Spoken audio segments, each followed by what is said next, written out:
morning, good afternoon, everyone, and thank you for joining us on this Savvy Investor webinar. The topic of today's webinar is Advance Your Net Zero Strategy. And my name is Kira Gippert. I'm a climate change specialist consultant based in Zurich, where MSCI's Climate Risk Center is located, and I'll be the moderator for today's session. First, I would like to hand it over to Christine, who will walk us through the objectives of the Paris-aligned indexes and some very great use case examples showing how organizations have adopted these indexes for implementing their own net zero strategies. Thank you very much, Kira. So indeed, these times are critical for climate action. And this year in particular, as we head towards the UN Climate Change Conference in November. So investors and governments explore how to transition to a climate neutral world.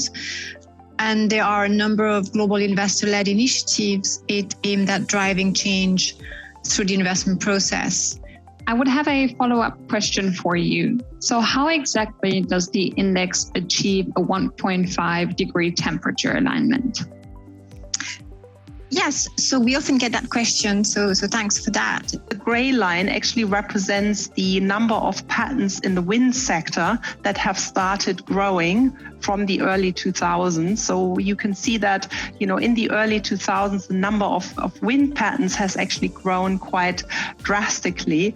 And when we then actually look at the addition of wind capacity, we can see that happened about 7 years later, represented by the blue bars of the chart. And just to show you a little bit about what this looks like if we compare two different companies and two different targets that have been set by companies in the same sector, what we will see is on one case, we do have an instance of Shell who has set a target for scopes 1, 2, and 3.